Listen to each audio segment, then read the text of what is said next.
and I want to. I'll give you one right now. R. Kelly. I didn't know if you wanted to talk about it. No, hit it. I know No, hit it.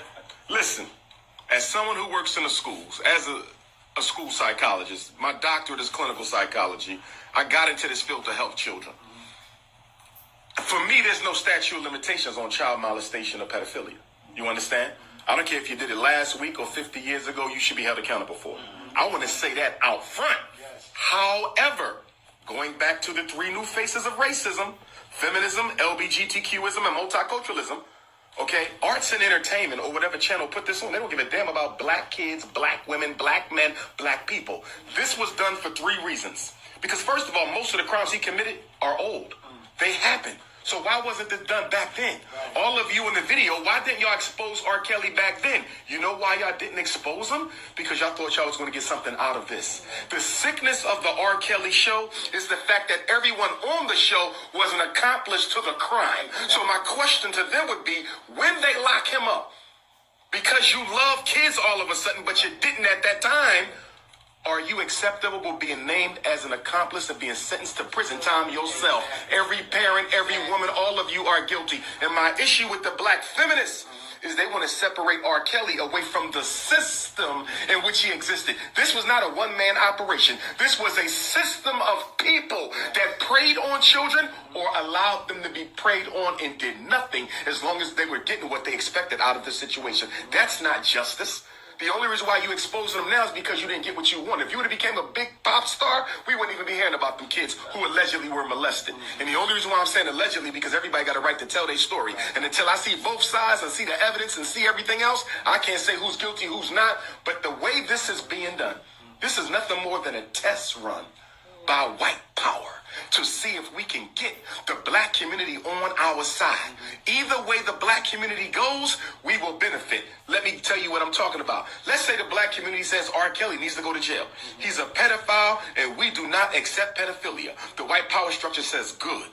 Black people are willing to let us destroy their own. So then, any black man we want to take down in America who is not guilty of R. Kelly's crimes, we'll just paint them as pedophiles because it's been so sensationalized in the media, and we could take out 24 more prominent black men who are not guilty because we got the black community to align themselves with the same criminal and justice system that's been destroying a community for hundreds of years. Now, let's say we go the other route and say, let's protect R. Kelly, okay? Because he's a hero and he's a successful black man, and we ain't gonna let the white man get him. Then the white community says, great, we still got him. Because since they want to protect the pedophile, when the American Psychiatric Association normalizes pedophilia in the next 10 years, the black community can't say nothing because y'all said y'all wanted R. Kelly to be exempt. So if R. Kelly can be exempt as an alleged pedophile, so can all other pedophiles. Because there's a movement in this country by rich white males who want to normalize sex with children. So if the black community protects, allegedly, someone who committed pedophilia acts, then they automatically are supporting the movement for the normalization of pedophilia. So the question becomes, if we lose either way we go, how do we win? And you win by bringing justice to your own community, not going to white folks and asking the same people who committed more injustice against you than anybody in history to administer justice. You don't go to the rapist and say, can you try him for rape? You don't go to the thief and say, can you try him for stealing? You don't go to the abuser and say, can you try him for abusing? The white man is in no moral position to judge any black person for their crimes. We should be judging them ourselves. Man, I'm scared to ask you about the other But they brought up charges against the other guy. What's his name? Which one? Kevin Spacey? Oh, yeah. Oh, but did you hear what Kevin Spacey said? What did he say? And mind you, Kevin Spacey didn't get an R. Kelly show. No, he didn't. He's been quiet. No, and he's not going to, because did you hear what he said? Kevin Spacey said on TV, if I go down, I'm taking the whole Hollywood pedophile ring with me. Wow. Man, he won't get his show. He said it on national TV.